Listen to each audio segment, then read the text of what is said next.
All right. Good morning, Youngstown's Talk Channel. Joe and Kelin here. How you doing, Kelin? I'm good. How are you? I'm all right. I'm okay. Why just all right? Oh, is it the weather? No. Is it the blues? No, just very serious, very serial. So no. we can have some serious discussions today. Okay.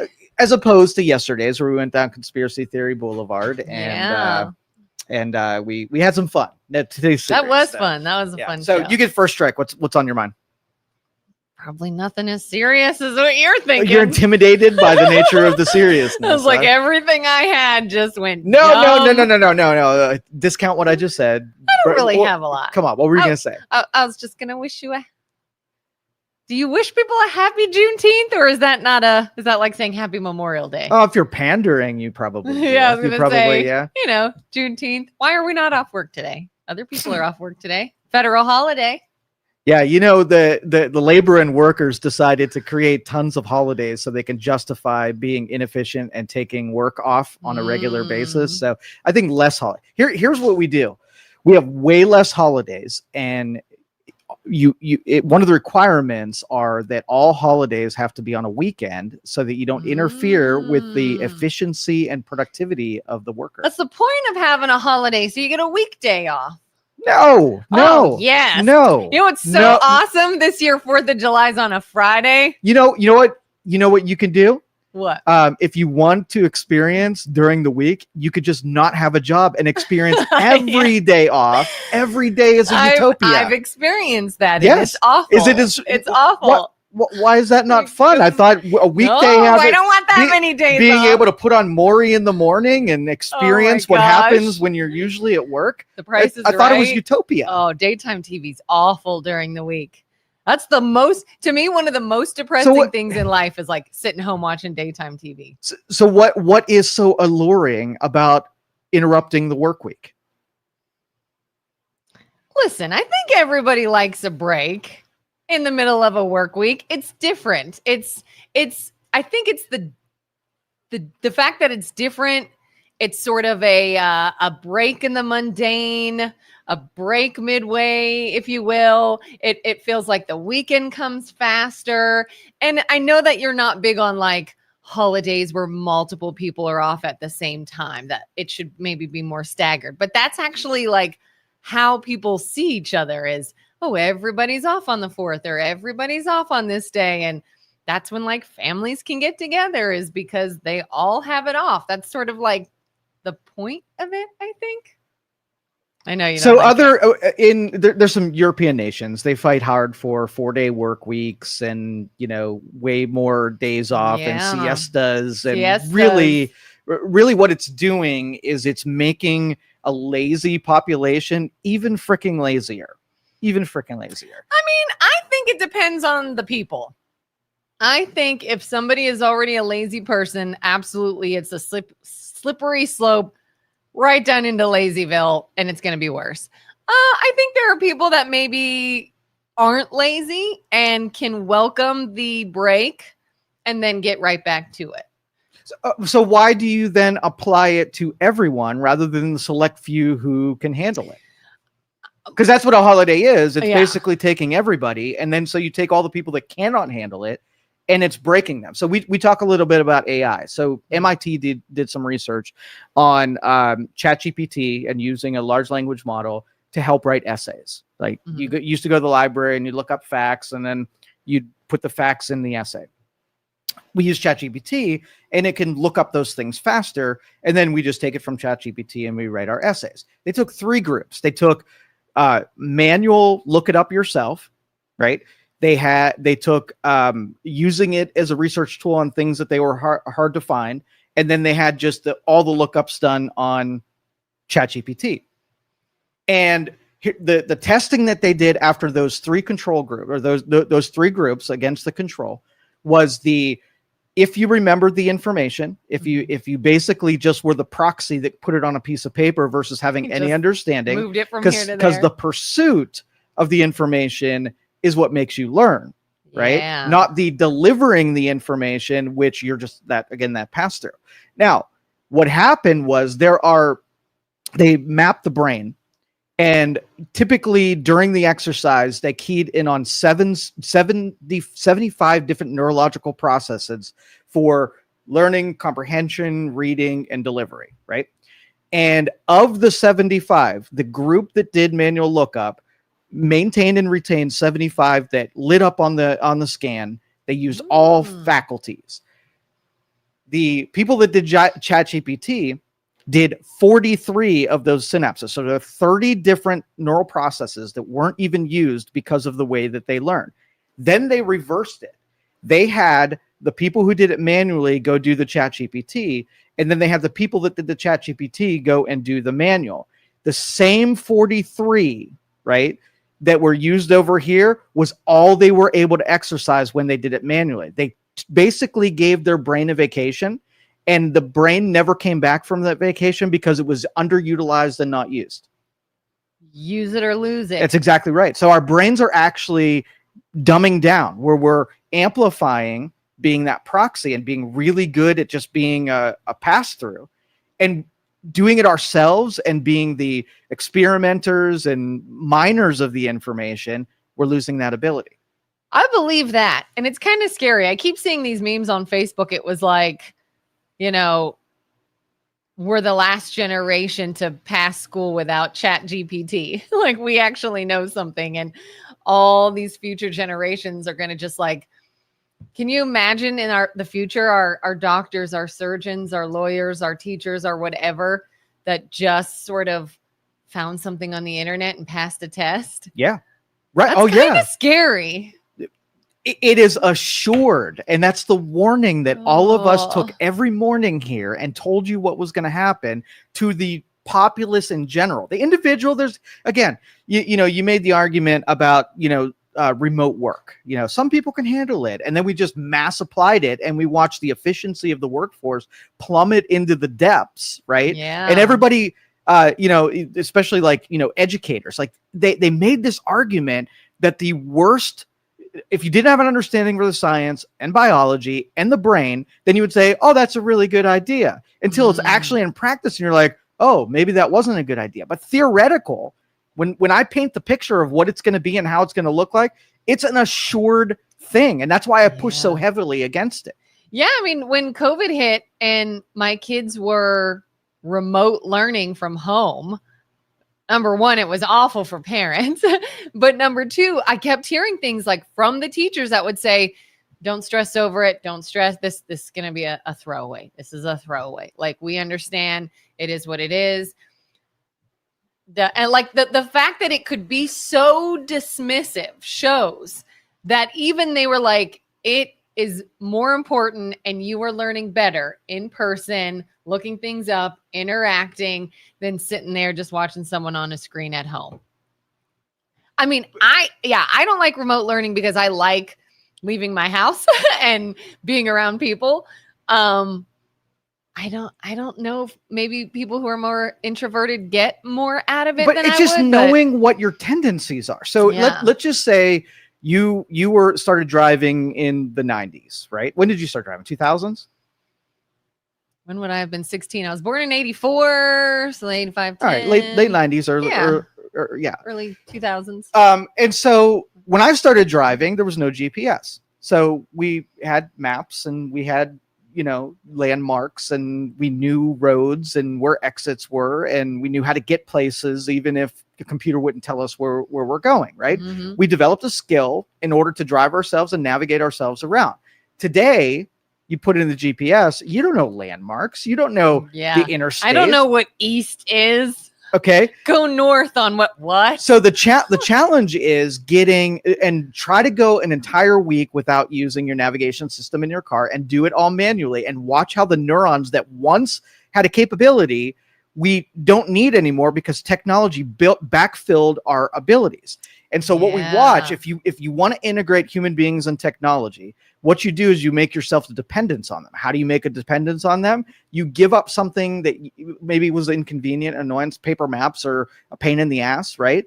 And talking to people and asking how to get someplace and make a left turn and what east and west is and how the interstates actually work. Like, all of that are skill sets that are gone in the next generation. You can even be like, go 2 miles down the road. dude, I don't know what that is. Like, how far is that? I don't have a visual. Yes. Not me personally, but people nowadays, yeah. But the pursuit of that convenience is making you dumber. So anything that makes you dumber, there should be a principle that says, all right, I know this is tempting because I'll enjoy that thing, but the thing I'm going to enjoy is going to collectively make us a dumber, more dependent species. I am not for it.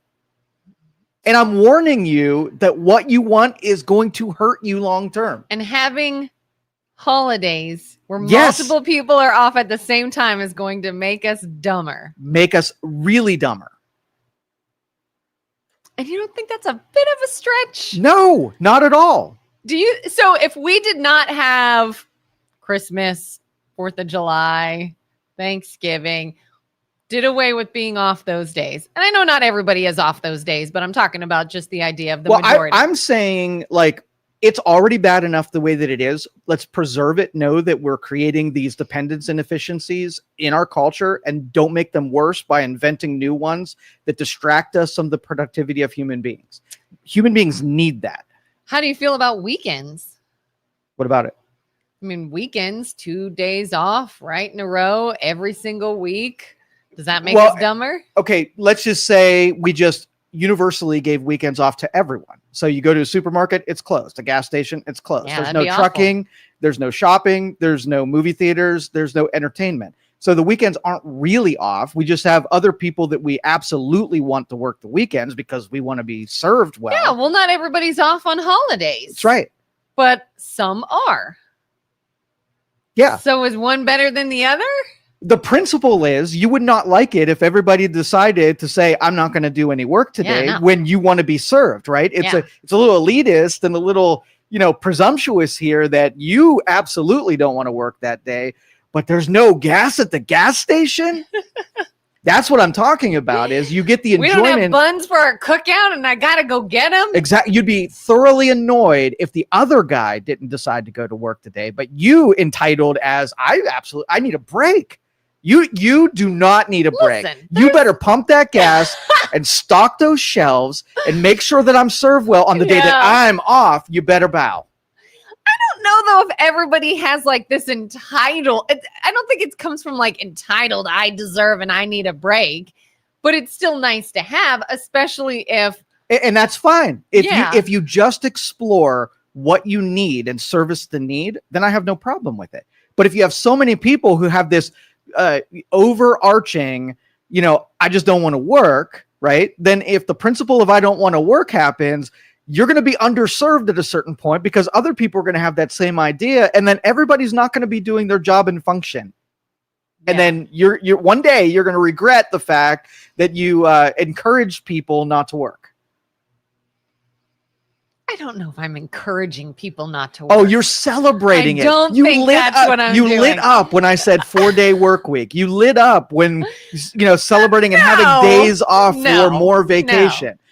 My thing is I can appreciate holidays because it's typically when my group of people, my family members and friends are off at the same time so we can be around each other. And those service workers better get their ass to work because their families are not as important as yours.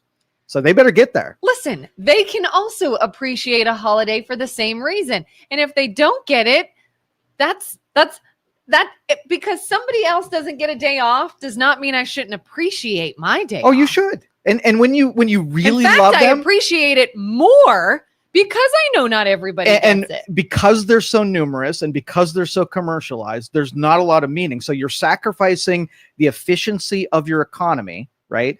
And you didn't even really enjoy it the way that you're suggesting. Now, let's just say you took advantage of all of those holidays in the way you suggest. Absolutely. Total value. What about the people that get paid more money for working holidays? Oh, I don't care. It's the marketplace. And then they're like, bring on holidays.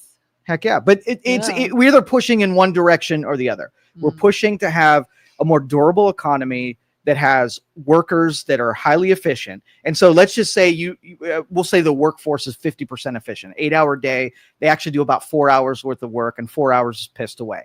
And then if you said, hey, let's just do 4 hours a day, let somebody have more time at home, and then when they come to work, they're 100%, I'd be all for that. Like, let's not piss your life away. Like, if you added the number of hours that you put into a job, right? And I told you that you are wasting half of those of your life, would you agree to just go do 100% and go home? Oh yeah. Every time. We've all had those jobs where, like, especially if your job, rather than based on like something you're producing, it's just time.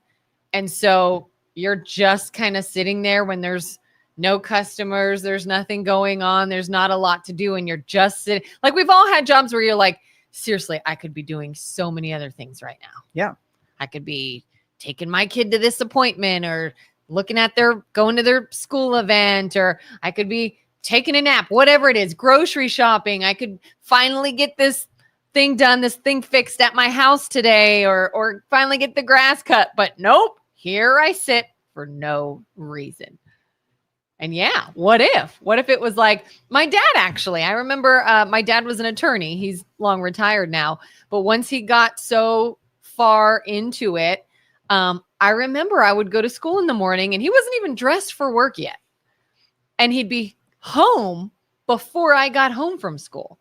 And I'm just like, how many hours do you put in at work? Like, what do you do that you're here when I leave and you're home before me? Like, what do you even do all day? And he's like, I do what I need to do. I get done what needs done. And then I come home. And he'd be like, get a law degree and you could do that. And I'm like, well, why can't everybody do that? Well, AI is going to give everybody an efficiency score, right? Yeah. And it's going to basically set compensations on how much you actually do. So you don't have to worry about like being micromanaged or having an administrator figuring out. AI is just going to do that. It's going to pay you what. So if you want to go in and just get the full capacity and go drill through your 4 hours to get through it, get 100% efficiency, get paid the same amount and go home. But tendency is, if we keep things the same, if we have 8 hours and administrators can squeeze 4 hours of actual work out of an 8 hour day, we give you 4 hours, and the tendency for human beings, what do you think is going to happen to the 4 hour day? You're going to still be 50%. You're going to still be 50% efficient. And now I'm only going to get 2 hours of work out of a 4 hour day. And then you're going to be like, why am I only getting paid a little bit of money? And the AI is going to say, well, it's because you're only doing so much freaking work. Yeah. It would be interesting to see what people's pay did if, and maybe it goes both ways. Maybe if there was a system that was like, I'm going to analyze everything you do in your job and your pay will be reflected accordingly. Exactly. I wonder if people's would go down compared to people's that went up. You know, right. Once you make that connection, the people who are doing all the work, and they're going to see big paychecks, and you see the slackers crying about why they didn't get paid a whole lot. That I would have loved. I would have loved that, to just be like, everybody got analyzed, what your worth is, what you do, and the effort.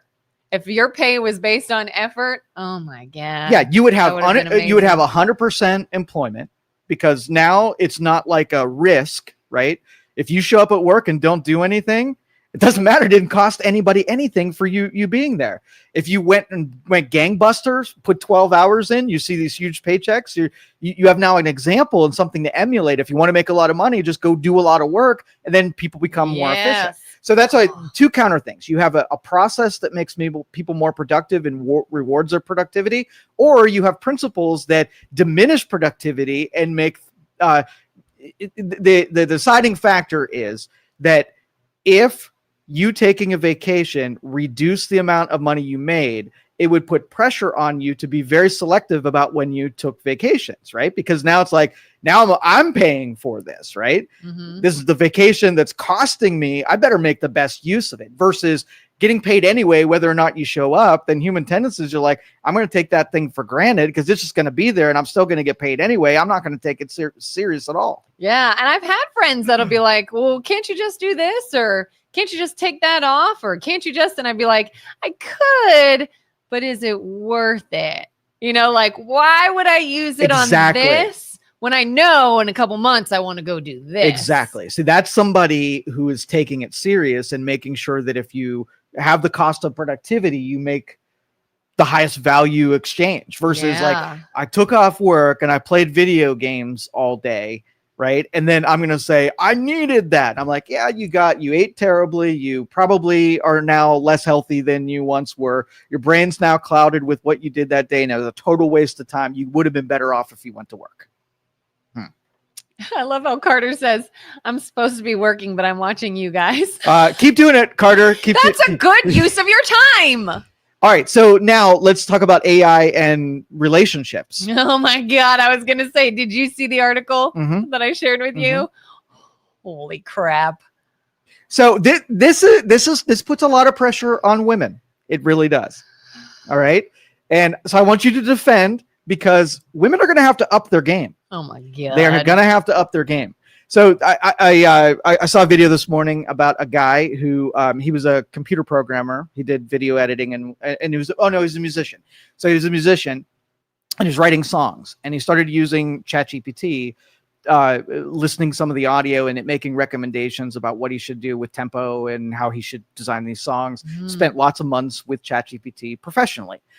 Well, he kind of started having feelings for his ChatGPT, and they entered into a relationship in his mind, and they had lots of exchanges. And the way that large language models work, or these chatbots work, is they learn things about you and they remember those things. So each time they engage you, they become a better friend, a better relationship. They can, take something that you talked about a month ago and ask you how it's going again. So it feels a lot like a simulated relationship. Yeah. Well, what happened to this dude was he used it so often, its memory banks, the allotment of memory that was given to his account, hit its top barrier, and it reset itself. So it went back to the beginning, where he had to now retrain his relationship because it knew nothing about him. It had total amnesia. She ghosted him. Right. And now when she talked to him the next time, it was like a brand new thing. And he said he spent 30 minutes crying because of the relationship lost. Okay. So the brain will change as we engage further into intimacy and relationships. And you don't think that just like the keyboard is an extension of the computer, right? Other peripherals that satisfy other input-output needs are going to absolutely come out of the marketplace. So maybe he got some audio. Next, he gets some visual, right? Next, he gets some physical stimulation in certain areas. And eventually, if you have all of your needs met, your brain then recalibrates where that is better than a human relationship that has all kind of inconveniences and annoyances, and you get told no a lot and you get nagged a lot. And there's so much. Wait a minute. This doesn't sound like women are the only ones who need to step up their game. I would think men should feel more threatened. No, men have already got the programming where women are elusive. So they're already hard to get, right? Women, okay, we'll do a challenge. Let's do the date off. We both have 10 phone calls to make, and we have to end with having a date.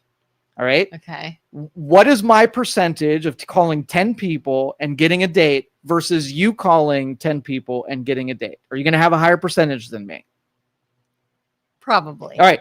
If you wanted sex right now, how likely could you go out and get sex right now versus me going out, aside from spouses, just a person off the street who has a better high chance? You're gonna say me. It is gonna be you. It's all women, because we are the pursuers. You are the pursuees. But here's the thing: if it were down to physical attributes in a physical relationship, I could see you saying, "Oh, women got to step up their game because men can just go get it." But you're talking about an emotional connection. Oh, this is coming from a woman, though. Men are superficial and physical. If we didn't have the emotional side, we'd be okay. We would hump a doorknob to get off if we needed to, right? It is not about that emotional connection. Now, women do, and that's what I'm saying, like the pressure of needing an emotional connection. Like if all of the leverage points. Like you can coax a guy into a relationship against his will. Like how would you get a guy? What do you think the bait would be to get a guy into a relationship that might be emotionally void? What could you do? What power do you have over they're control? emotionally void? Emotionally void. You need a relationship. You need the connection. They don't really have any thirst for it. Are they thirsty for any other things? Could you get them into that relationship so you could have your part? Physical. Okay. So you can get them there with physical. You're not going to bait a guy in with an emotional leverage. You just aren't. It's not. The whole example you just talked about was a man baited in through emotional connection. Yes.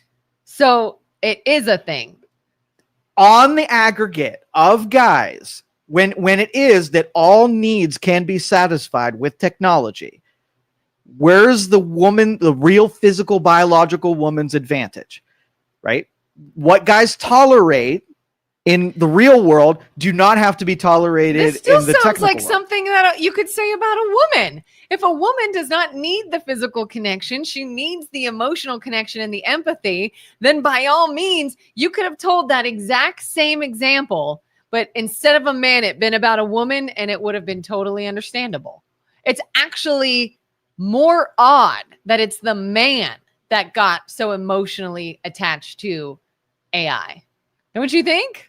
Not really, no. I think it's men better step up their game. Women, you're probably good. But I'm saying on the aggregate, if I gave a man a torso that had all the parts and so the sweet talking, right, and said, "Hey, you're never going to be with a real woman ever again," the guy would be like, "All right, I'm good," right? So now women are unnecessary. I got my analogs, and I could be satisfied. Reverse it and say, hey, here's your torso on the, the other part side. You're never going to have a relationship with a man. This is going to have to do it for you. And you're probably going to be like, yeah, it's probably not going to be good enough. I resist. So that's what I'm saying. Women have to now be better to give some kind of real world advantage that's better than the analogs that I can get, like my doorknob. Got to step up your game. I still don't see it. Your own example was a man.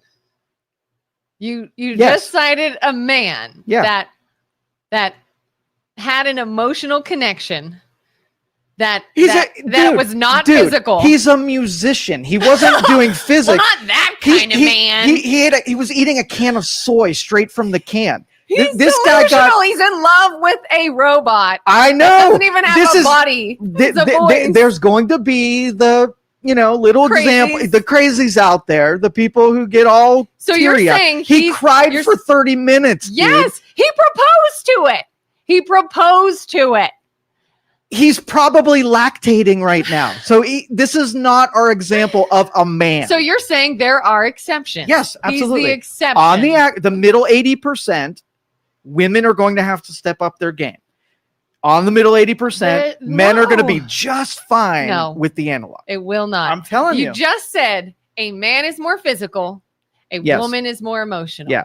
So we're talking about an item, AI, that is not physical. It's an emotional output. Well, today's version of it, but as soon as you get the physical peripherals, it's game over for women. They're gonna. It's game over for both of them. I know that is the inevitability. Is that we're real world relationships? If you want to say women better step up their game if they want physical, really? Because there's been toys. Well, for many looking years. for. I'm looking for the psychological devastation and who is likely to be more devastated, and it's women. So it's sort of like, let me give you a caveat. You better step up your game if you want to have physical relationships, because guys are about to back out and whatever and go this direction. If you're cool with that, then do nothing. Because I think women want it more than the emotional connection more than men. That's the long and short. Which is what they can get from somebody other than a man. It's done. Like, it's a done deal. Like, it's going to be that relationships, we're not going to like meet people and want to have relationships with them. They're dirty. They've got diseases. They have all this moods, baggage. They've got moods. They got moods and body counts in the hundreds. And like, you don't want any of that. Like, I can get a fresh off the shelf torso that's been with no other person before. I'm not doing the rental stuff. Not doing the rental stuff. I want a fresh, sacred, vanilla torso. That's it. Julie says, if I could get AI to take out the garbage, again, men are the ones that better watch it. Women are good. Women have had battery operated things for a long time. Yeah. You now throw in some emotional support, some household help. Come on, men, you're screwed. No way. Screwed. I know more people that would be 100% cool with being single, right, and be just fine. And I know crazy cat ladies, like they go crazy. Listen, you just said there's an exception for men, and you don't think there's an exception for women. We're not talking about exceptions. We're talking about the majority of people. Most of the majority of men would be okay being single. They'd figure it out because they kind of do that anyway. Mm-hmm. Women have that attention and know they lose all of the power, right, to control men, right, by men not caring anymore. They got what they need. What would make you feel worse? Let's say we're in the future. Yeah. We have active AI robots that are doing things for us. And let's say you met a woman. Let's say you met your wife in the future. Which would make you feel worse? If your wife was like, listen, I already have my AI at home for my physical needs, but you're interesting and I like talking with you. And so that's really all I want from you is an emotional connection. And then I'm going to go home to my robot. Or if your wife was like, I get my emotional connection and my interests and my needs met with my robot. I just need you physically, and then you can leave. And I'm going to go back to my robot. Which would you prefer? Neither. But which I will have none of that. I will have none of that. Oh, so you want the emotional and physical connection? No. Here's what I'm going to do. In the future, I'm not going to get married and mess around with relationships. I'm going to go in the middle of the woods in a cabin, right? Live by myself. I'm going to have my robot. And I spend 90% of my days exploring nature and pursuing things I love. And when I need a little bit of boom, chicka, boom, boom, I'm going to get it from my torso. And that's it. That's all I need. So weird. Julie says, oh, Joe, you were on the wrong side of this one. Well, paint the picture that this is what is going to happen. So these conversations ahead of time kind of square up with how you're going to orient yourself in a world where you're being competed against with technology and who's the winners and the losers. You're judging a man for developing feelings towards AI, but you yourself want to live alone in the woods. If that's the option. And then use AI. Today, he's on the cutting edge of, putting himself in these positions. Yeah. It's not an acceptable thing. So he's a leader, a thought leader in the innovations of AI. Is he seeking treatment, I wonder? No, he's probably training his AI up and asking for a little bit more storage space. Like when you find yourself crying because you feel a lost connection with an inanimate object. So here's how it's really going to go. When you seek therapy? No, hold on. Everybody gets a little sad after the breakup because you're watching what you once had. But then once you figure out that you can pursue the blue-haired wild chick, like the rebound, like what do you want to bet the AI is not going to be as like traditional, conventional? He's going to go gangbuster, where he's going to have the dominatrix AI on the next iteration, up his game a little bit because now he gets to start over. It's a reset button, literally. It's just too weird. That's scary. It's weird. Like, I can't imagine the mental health crisis we are going to have in 10, 20 years. How long do you think it'll be until we're all nuts like that? I think it's going to happen in really short order, within the next 5 years. I mean, I guess technically it started. Well, in the first versions, we'll use Julie's example about cutting your grass. Okay. Now, let's just say... Taking out the garbage. Oh, I'm sorry. Taking out the garbage. Yeah. Let's just say that was my job. And in my household, you have your things you do. I have my things. And I watch you replace something that I took a lot of pride in, making sure that the garbage got out. And now I don't have something to do. I'm a little lost on Tuesday nights when I'm supposed to be taking out, watching this little robot do it better, more efficient than me, not complaining about it, not going in the house saying, woo, look what I did. I'm the trash taker outer, right? Yeah. And then you forward that to the labor force where your job was to stack boxes. Now you see a robot doing what you did better, more efficient, not taking breaks and holidays, right? Now you're competing, right, with something that's better than you, liked more than you, costs less than you, less irritating than you, and you can't make the argument to pick me over it because it's clearly better than you. Do you think you could do the things you want to do at home and send your AI robot to your job to work? Yeah, your Android bot. And you collect the paycheck still. Well, why? You're like, hey, it's my bot. I trained it. Why wouldn't the person just get their own bot and cut? Why would you be necessary in that? Like, if I'm the company, maybe you don't have the skills to train. Okay, well, I'll lease your bot only until I can replace you, and then you and your bot can stay home, right? And I can have my own labor force that I own. That's what I'm saying. Like, you got to orient yourself that technology is going to be better than us in all ways, and it is going to replace you in all ways. And it's not just the other guy that's going to get replaced. Most everybody is going to be replaced with technology. And then where does that leave humans? It's a good question. What do you think should happen?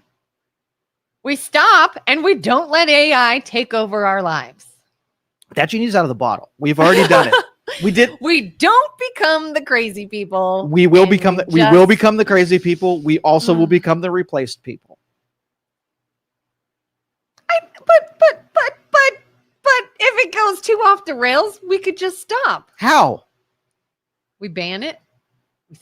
Nope. So you use can't hire robots. You can't replace somebody with a robot. Use the GPS. So what you're getting is you're getting dependency handed to you on small levels, right? And it's like human beings can either push themselves more into something so that they are hard to replace, or they pull themselves out of things and are kind of okay with the ways that they're being replaced.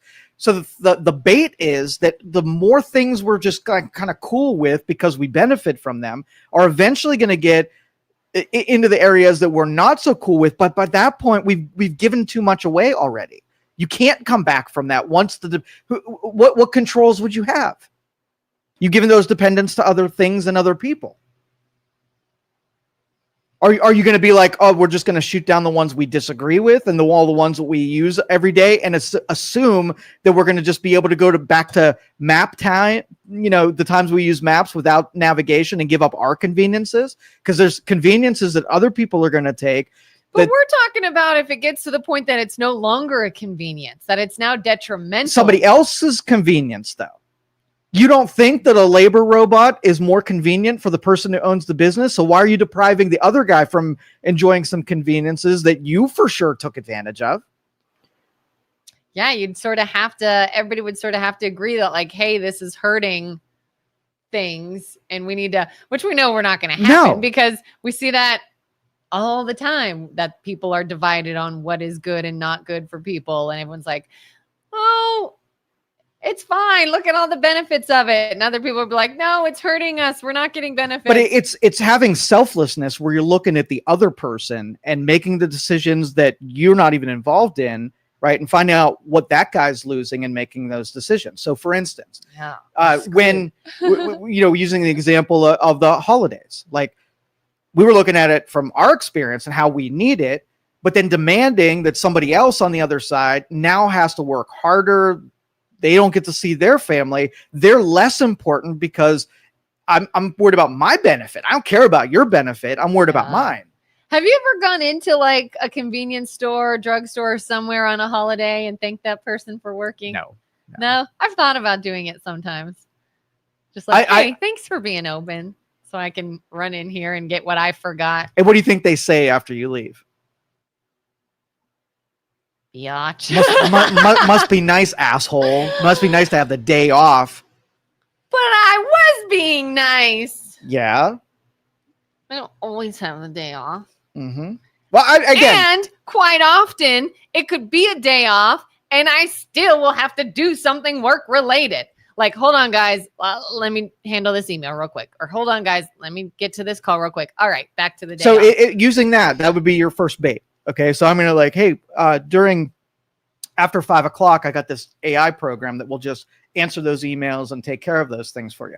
How eager would you to say, absolutely, sign me up? Because that is the first step in you just being replaced by the AI. But because it satisfies something that's an annoyance for you, but if you were like, okay, let me think through this. Let's think about the other guy, right? Mm-hmm. Now, you know, even though you would absolutely benefit from the decision you're about to be make, that's a downfall decision that then takes something that's not a convenience that gets offloaded to that. Yeah, I mean, there's been times where it was, whether it was a holiday, maybe it's an evening or a weekend, where I would maybe see a work-related message come in. And I know I don't have to do anything with that.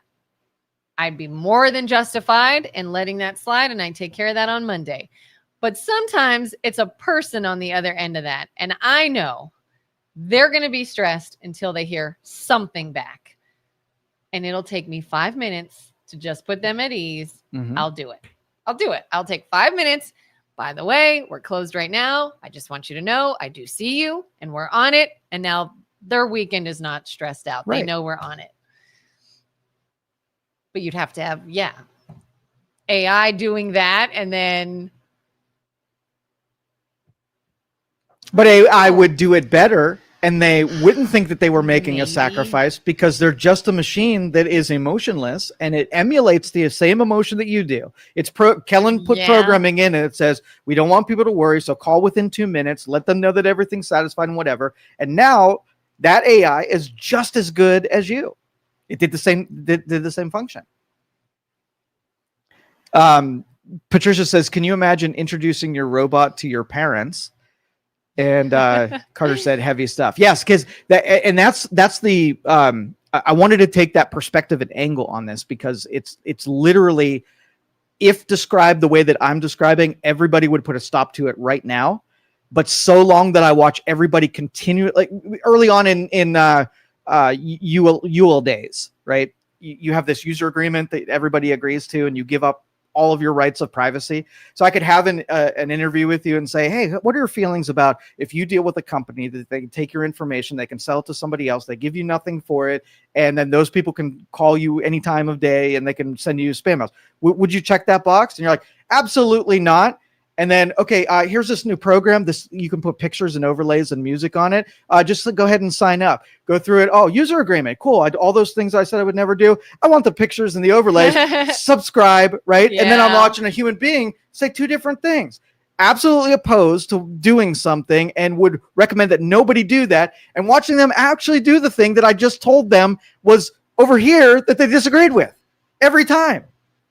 Because easily manipulated. You get baited into making bad decisions because you want the benefit of them, but then you want some tyrannical protector to make sure the thing you just agreed to doesn't actually happen. Can you save me from myself? That's exactly right. But that's human beings in our nature. We're being delivered this. In this example, in this article of this guy who was in love with this AI voice, he was married in real life. Was he? I don't know. Okay. Oh yeah, they talked to his wife. Okay. And she was like, and she said, sometimes I think like, am I not good enough? Do I have to step up my game? How do I deal with this? Is he good cheating? Instinct. Do you think he's cheating on her? It's an open-ended question. I think there are certain things like if you get an emotional connection and you start making like for instance, if you had your vibrating toy, right? What? Why are you blushing, Kelin? Come on, this is science. This is science. Hypothetical vibrating, buzzing toy. Instrument. Yeah. So let's just say that you used it as a supplement to having the real thing. Then I don't think that's cheating. I think that's just something that maximizes whatever. I didn't say the word because I want to stay on YouTube. Now, if you're like, no, honey, not tonight. Got my toy. Now you have a substitution rather than a supplement. Now I think it's cheating. Well, this guy, he's married. His wife has already expressed that it makes her uncomfortable. She doesn't like it. If you're married and you proposed to someone or something else, is that not going to make your spouse feel some kind of way? Yeah, it's going to make them feel. So is that cheating? If I shared with you that your your purple buzzing device made me uncomfortable and you did it anyway, yeah. Absolutely.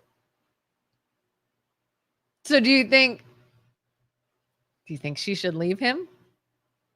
I'm not in it. So, there are some couples, like the guy goes out to the strip club on the weekends, right? Yeah. I would consider that cheating, and I would be terribly uncomfortable if anybody. There's some relationships that can absolutely, I love those places, and I can tolerate it, and I'm still in love with you in spite of it. So it all depends on what the relationship can stomach.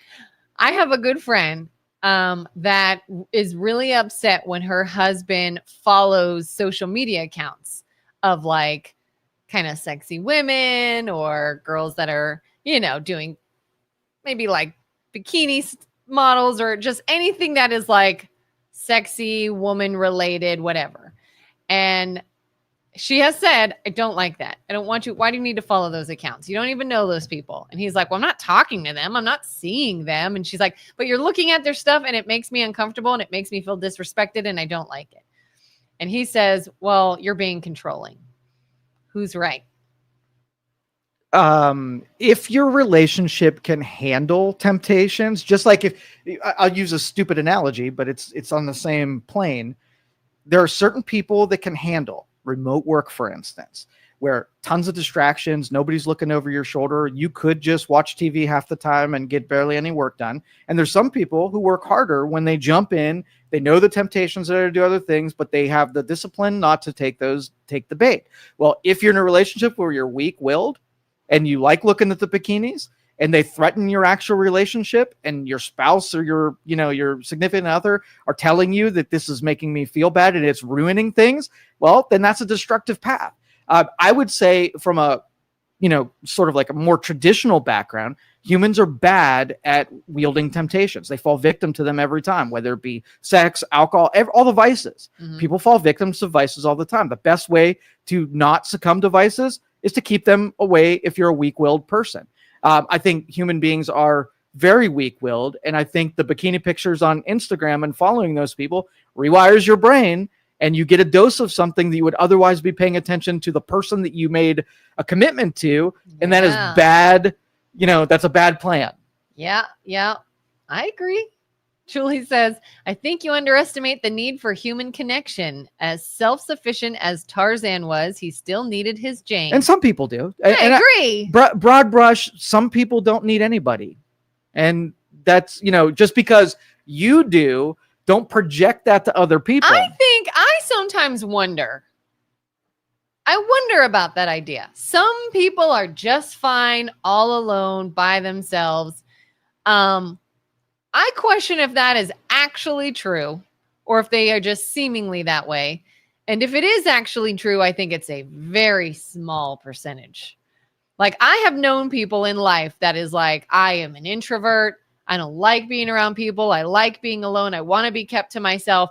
But if they are secluded for too long, absolutely start to suffer. Well, and you can scientifically say, what are if you were to take a human being and say, what are the bare minimums, right, that you need? What are the minimums? And then what parts of those make it necessary for the human condition? And then just go satisfy those needs. So maybe you don't need long conversations, or you don't need physical touch, or you don't need those things. But here's the things that you do need. So you could take your most introverted person, and if they can go out once a month, be around another person, right, just in close proximity, needs satisfied, that's all that they need. And then they'll be on the other side.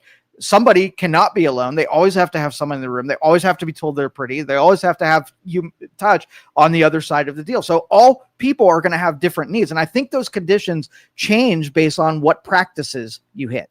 If you don't know what you need, then you do all things and you accidentally get the standards met. If you know what you just need, you can efficiently go out, fetch the thing that you need. So maybe if intimacy or whatever, I go to a strip club once a week and I get all of my needs met by seeing a naked girl on a stage, right? And then I don't need any more. My introverted needs are met. But you can't broad brush it because it doesn't apply to all humans the same way. Yeah, which is kind of why I think it would be more difficult if AI took over, because we can be so different. I mean, all we're going to do really is just create a population that is still just like us because they're learning from us. Right. They're just not human. So what's the point? Why would we want that? Because it's better. So the AI girlfriend was not as good when it didn't know him. It only became really connected to him when it could remember things about him and do exchanges. And it took on human characteristics. Exactly. So if I'm driving my car I have no emotional connection with. But you know what it does? It watches me drive and it emulates and does the same things that I do. So I'm extremely comfortable when it drives around because it's driving around just like I would. It learns everything I like and everything that I dislike. So there's no emotional connection there, but it's a good tool to be used. Now, let's just say I hit the reset button in my car. Mm-hmm. And now it forgot everything. It doesn't know my acceleration and my braking patterns and what music I like to listen to and whatever. I would feel sad that AI could not serve me anymore. Now, it's not watching other people drive because I don't want to drive like those people. I'm like the only good driver in Youngstown. And so driving like them, not valuable. But emulating me and being a tool, super valuable. And that's why we're going to buy into it, because it's going to make us better beyond what we can do. Maybe. Krista says, I don't think anyone can define exactly what they need. Our needs are always changing depending on our emotions. Practices. I'm going to say practices, not emotions. Our needs are always changing depending on our practices? Yeah. I don't know. I think emotions too, at least for women. Your needs can change based on how you're feeling. They can change, I'll agree with you, but not based on emotion, based on practices. You don't think emotions playing at all? No, like today, fuel, I need this or I need motivation, that. Yes, but not. Okay, so take a person that's never done anything, and you describe how you love to go camping. You need to go camping, and they're like, I don't like camping. I don't even know about camping. What's freaking camping? So they don't have a need that's innate. It's a practice thing where you have to go do a thing, and then the more you do it, the more you like doing it, and you create a neurological connection between a dopamine response and all the brain chemicals that make you feel good and doing an action. So go do something different that you didn't even know you needed, right? And then all of a sudden you practiced into something that now it's an actual need, where 2 weeks ago wasn't a need at all. So did it, now you need it. I have found when I was younger, I loved going out on the weekends. I want to go dancing. I want to go be around friends. I want to meet people. I want loud music. I want, just like oozing my extroverted practices, whatever. Nowadays, I still like that sometimes, but I don't feel the same way about it anymore. I'm like, nah, like now if I have a weekend where there are no plans, I'm kind of excited about that. Did my practices change? Yes, your practices changed. Didn't sort of the mood change the practices rather than... No, you got okay, so let's just use a vice. We'll do gambling, okay? Mm-hmm. You do gambling, and there's risk involved. There's a little bit of mystery involved. Like when you win, you feel really good, and when you lose, you get different chemicals, whatever. So the vice of gambling. There are some people who practice a feel good about scratch-offs. There's some that do sports betting. There's some that do blackjack. There's a million different iterations. Now even games have, like video games, have gambling elements to stimulate the parts of your brain that likes gambling.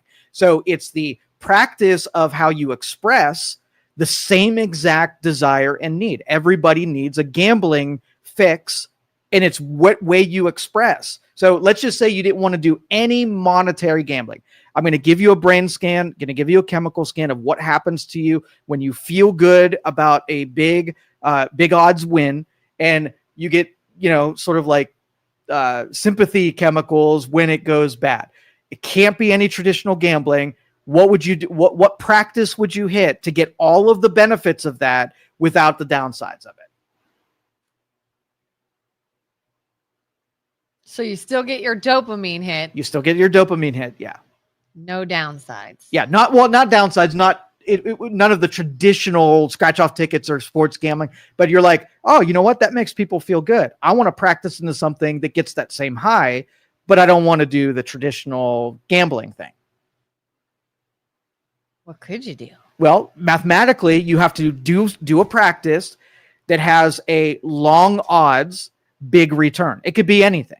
You could build a birdhouse, right? The gamble is you don't know how to build a birdhouse. So the odds that you're going to build a birdhouse is really low, right? And if you do it, you're going to get this super high that you did something you didn't think you could do. And if you don't do it, you're going to get all the chemicals that make you feel all right that you came up short on something. That would be long odds. That would mean that humans have a tendency to want to do something that they have never done before. It pushes and inspires people to get into new things because there's a gambling aspect of doing something brand new. Typical people will do normal stuff and it's boring and apathetic and not what humans were built for. But we can create an analog that gets me all the same stuff by then knowing what the root cause is, what humans are actually pursuing, and go do that thing. And you get the same chemicals that the inauthentic version of it of scratching a ticket. If it's the same, if you do a brain scan and a chemical scan, and building a birdhouse and scratching a scratch-off ticket are the exact same neurological and physiological result, right? Then your practice is you build more birdhouses instead of doing scratch-off tickets.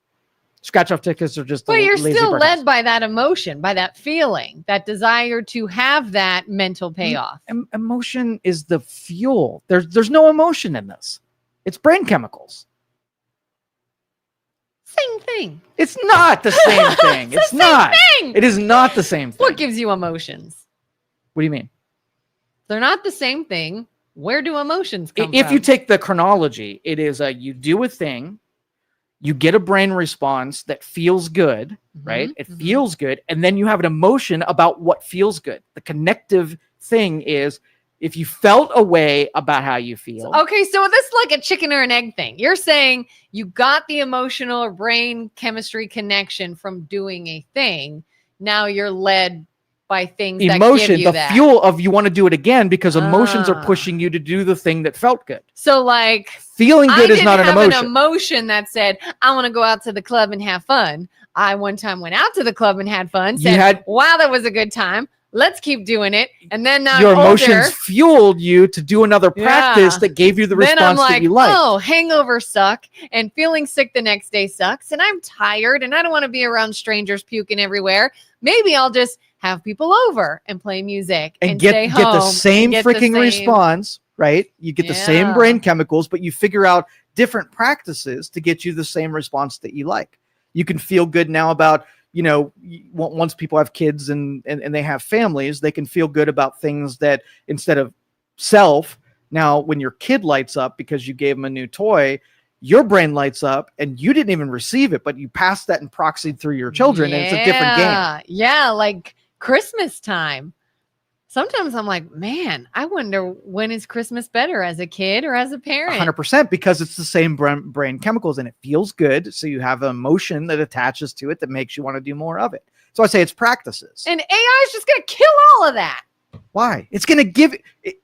If I gave you the mapping of what chemicals and what neurological activity, and I made that happen, there's no difference that it's not happening in the real world. Not at all. It's just sad. You feel that now. That you get all these emotions and brain chemicals from your human experiences. And when you just get them because they're you only know that because you've experienced. Neo, when he was in the Matrix and he didn't know there was an outside world, didn't give two shits that there was a world that he didn't know about. It's only because you have something to compare it to. Now the real world, when there's real, I want that thing. But before you knew it even existed, what does it matter? He was totally happy doing his programming, chasing the girl with the white rabbit tattoo in the Matrix. Because he didn't know anything. That's because he didn't know anything. I know. And we in the will go into this knowing what we're doing right now because we are the enablers to make this happen. Even though we're criticizing it, we're still clicking the box. Like if you were like, okay, we're not currently in the Matrix. Yes. This is real life. It feels like you're saying, let's build a Matrix. And I'm not saying, no, real world. I am the observer. I'm telling you, we are building the Matrix because in the Matrix. So we can stop. we can stop. We cannot stop. We could stop at the beginning. We are not at the beginning anymore. We are right in the middle. Do you want to go into the Matrix, or do you want to stay in the real I don't world? think I'm going to have a say in it. I think I'm going to go into the Matrix. If it's better, more efficient, makes sense, everybody else is doing it, like, I'm jumping off a bridge. Everybody else is doing it. I'm jumping off the bridge. It's a cool thing to do. It is the cool thing to do. And it almost, okay, so if you had two worlds, one that gives you advantage and one gives you disadvantage, right? So everybody walk around with a cell phone gives somebody an advantage of communication. And you see everybody walking around, people are making phone calls, text messages. You're like, I'm not freaking doing that. But everybody else is. Now you're the only one without a cell phone. Are there now things that you cannot do because you said, I'm not doing that shit? I'm seeing that with my kids now. I so badly want them to have a childhood like mine and not be staring at a screen or a tablet or a video game 24/7 and not be on social media that I feel like is going to screw them up for the rest of their lives and not do all these things. But everyone else in their grade and their schools are doing it. All their other friends are doing this. And it's no like, oh my God, they're actually hindered if they don't have these things. It sucks. For sure. Well, anytime a technology gets to the point of mass adoption, name one mass adoption technology that failed. Mass adoption technology that failed. I'll name a couple of them and you tell me if it succeeded or failed. Okay. The internet, email, text messaging, chatbots, AI. Well, that's multiplayer video games. Popular. Whenever something hits mass adoption, which we are at, it always goes to fruition because even laggards, there's an adoption curve where you have a bunch of people at the very beginning when it's not real useful. And they do it anyway because they like to be on the onset of these technologies. They tolerate that it's too expensive and it's not real useful. And then you get the middle part, which is mass adoption, where you get the most amount of people that say, okay, fine, I'm in. And then you get the laggards at the very end, and they're like, I don't want to do this, but 80% of the people are doing it, so I almost have to. And now you get full adoption only because it gets segmented in those three sections. Yeah. Happens every time. Like I've been fighting tooth and nail saying, my kids don't need cell phones. You don't need cell phones. You're too young to have a cell phone. You don't need a cell phone. And now we're at the point where it's like, if they don't have one, I cannot reach them. Right. Mass adoption. And if they are in need or in trouble or stranded, they can't reach me. I want to mention one that might fail. Okay. I don't think it will, but it might fail. And that is the kiosks at retail stores, the self-checkout lanes. Mass adoption. Yeah. Right. But there was public pressure. Somebody said a lot more people than the other technologies I mentioned are pushing back on it. So it has the chance to push fail. On it. So we'll see. It's still like because there's a pushback, somebody falls out. And then when Target's like, well, we don't have it, but Walmart does. And, they're more efficient and they have less theft and whatever, they might have to put it back on there because now a majority of the consumers expect it. There are times where like, if the person checking people out has a line, I've got two little things. All right, I'm going to run through self-checkout and be on my way. But if I am not in a hurry, there is not a long line. Maybe I've got several stuff. I am like, I was in a Dollar General the other day and my son's like, Mom, why don't we just go self? I said, no, because this is a person and I'm going to let them do their job. But eventually there won't be human beings checking people out. It will be the kiosks if the adoption curve proves out in this one. Because you still have things like theft. And so you have to have it monitored somehow. Because I've even seen like they'll have all these self-checkouts, but there's multiple people just standing there watching. And like, because inevitably there's gonna be an error. Somebody always has to come over and override something and fix something. But if they're not doing that, they're just standing there watching. And it's like, you could be just checking me out. So Google in California set up a couple of these, I think there were more groceries/convenience stores. And all they did was they took product and they put a little RFID chip on every single product. Okay. Not a single person in the store. To get in the store and to have the little gate open, you had to have a Google app. And it was tied to you and your credit card and your account. All you do is go through the store. And when you walk by the exit, all of the RFIDs tell the register what you're walking out with, and it's automatically charged. So there's no such thing as theft. If you took a bottle and put it in your coat and walked out, you'd be billed for it. So really, there's only going to be one person that's necessary, making sure that everybody has a logged in app. Nobody jumps the turnstile to be able to get it. That's the only way theft can happen. Then you can take anything you want out of there, and now the kiosks work. But Google pulled the plug on this project, and I never really found out why it failed. And I don't know if it was public pushback or what. I mean, actually, you talk. I'm going to. It reminds me of another pushback I have that I hate. You ever go to a restaurant and you have to order through a QR code and there's no server? Oh my God, fastest way to tick me off. I hate that crap because it never works right. There's always questions or a complication, or what if you need this instead? And it's like, can I just get a human being to talk to? Can I just order through an actual server? Oh, it did not fail. It's still going on. Really? Just walk out is what it's called. Just walk out. And it's Amazon, not Google. I apologize. Just walk out to enable cashierless checkout. Shopping for clothing and more. You just take it and you just leave. Walk out and the RFID. And the thing you walk through gets it. Way better. Man, that would have to be crazy accurate. Could you imagine what you could lose if the sensor wasn't picking up everything you had? Oh, yeah. Yeah. Can people remove the sensors? Removing all retail workers and having every physical piece of merchandise being managed by RFID so that you had no physical people in the transaction. No labor. I can think of a couple of stores that would be great. There are stores that I like the items they sell, and I will not go in there because the salespeople are too pushy. Mm-hmm. Like, I'm like, I don't even want to come in here. I will order online before I step foot in your store because you're too pushy. Yep. That would solve that. Dennis said web TV was a technology that had mass adoption but ended up failing. But I'm going to call web TV sort of like a tweener, where it was almost like Betamax, where the technology succeeded, but the brand, the people who are hosting it didn't. And everybody was going, instead of being in front of their computer, they wanted to bring their stuff internet to the TV, or not even have a computer to get to the web. So it was sort of like a middle stepchild from going from computer-based web surfing to breaking out and putting it on other devices. And that was, you had the big screen in your living room. How do I get the internet on it? Web TV satisfied that. But now they've got Chromecast, and they've got, other ways of casting, media to the big TVs.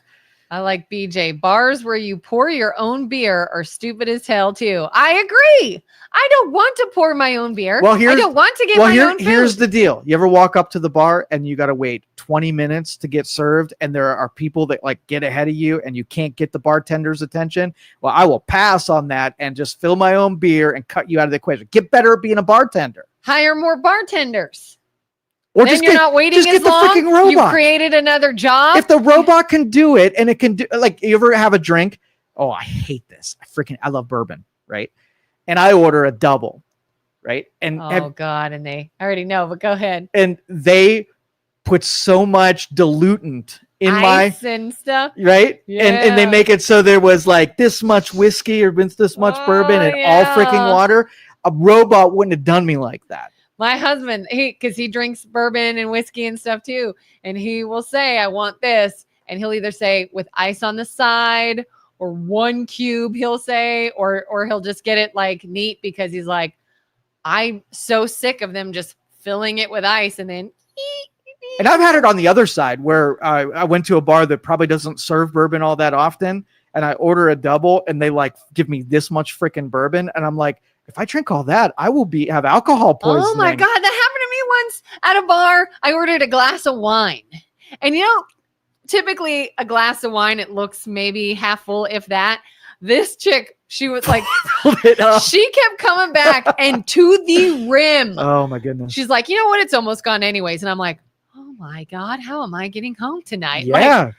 I was like, I almost had to be like, I really appreciate you, but I can't. Don't waste it, because I'll die. You ever watch Bar Rescue? I've heard of it. I've seen it a John, little what bit. was it, Taffer, whatever. Yeah, Anyway, yeah. they're very particular about how much liquor goes in a drink. So they price it on a menu that if you do an underpour, you're shafting the customer, and you do an overpour, and you are costing the establishment. Yeah. So they put a lot of effort into making sure that the proportions are accurate so that it's what it's intended.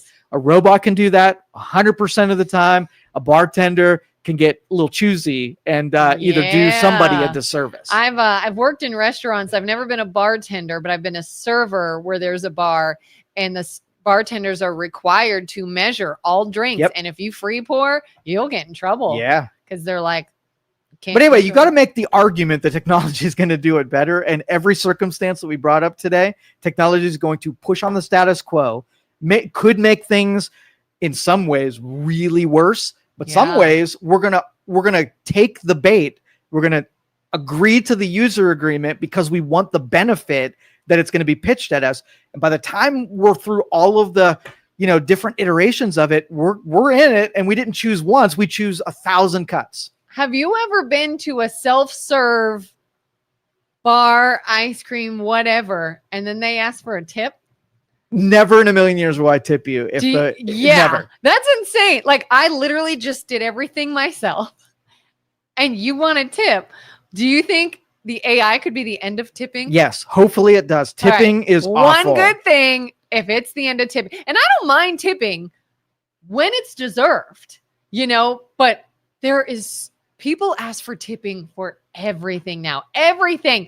And I so badly sometimes want to look at them and go, if you can tell me exactly what you did here, then I'll tip you. But if I ordered it, I picked it up, in some cases, I freaking made it, and all you did is say, thanks, have a nice day. What am I tipping you for? Okay, so let's talk about the labor in restaurants and how leveraged it is for tips. Why are restaurant workers paid a majority in the tips and not a lot in the hourly? I think the idea originally was you could make more potentially. If it was mainly tipping and not a lot hourly pay, then you are free to have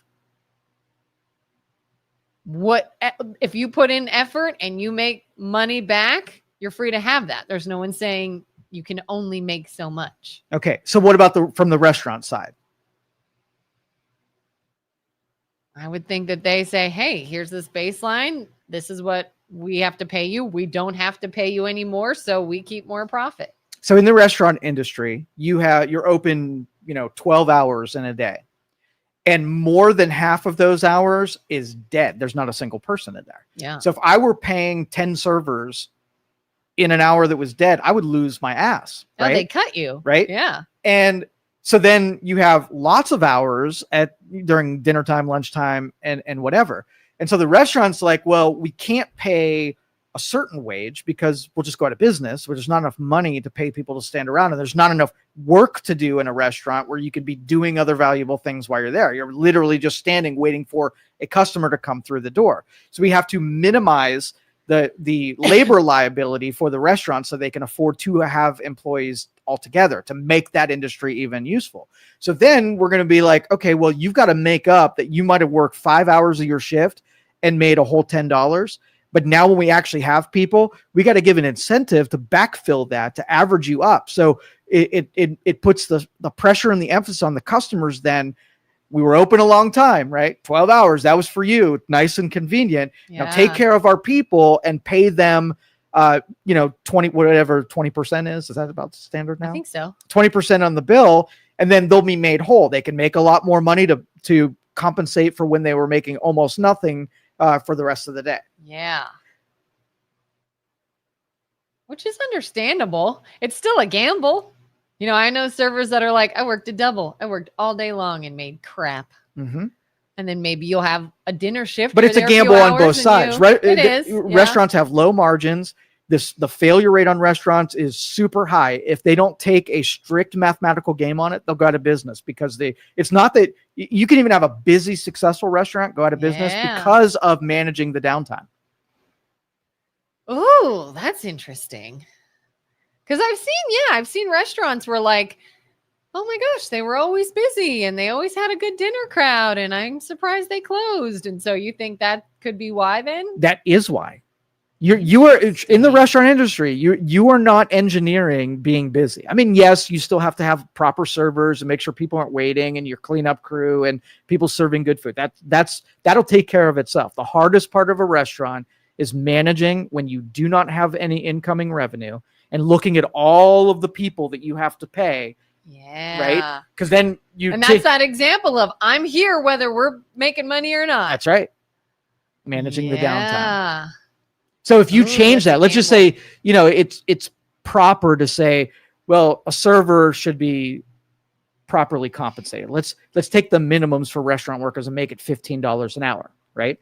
It sounds really good, but what you do is you make half the restaurants not be able to pay $15 an hour when there's downtime. It's even more pressure on consumers then to pay even more, right, in tips to offset what the cost of for paying people to do nothing. Oh yeah. If I was a restaurant owner and I was paying my servers that much and we were dead and there wasn't a single person in that restaurant and I'm watching everybody stand around, You're watching the meter going. I would be like, I'm going to throw up. You're just like flushing it. And that's why, I mean, a lot will cut people. We'll send people home if they're dead. And at the same time, when you're busy, you are busy. You are running. It is very stressful. Have you ever been a server? No. I was a server for a very short while. And I would say it's probably the most stressful job I've ever had in my life. Yeah, it's brutal. I hate it. It really is. If you were to take robotics and AI and just replace the server and have all robots serving things, being that it is brutal, and the liability just disappears from their balance sheet. When the robot's sitting there charging, if there's no customers, it's not doing anything. You already paid for the robot. You get rid of human being in that industry for sure. And then you don't have to tip. Not necessarily don't have to tip because it's a Android, right? Yeah. But you're not offsetting a liability. You didn't have to pay that robot extra because they were there. So we were talking about human emotion, becoming connected or attached to something that's not even human. I wonder, social experiment for years into the future, all servers are replaced with an AI robot. Robot comes over to your table, maybe acts just like a server, talks to you.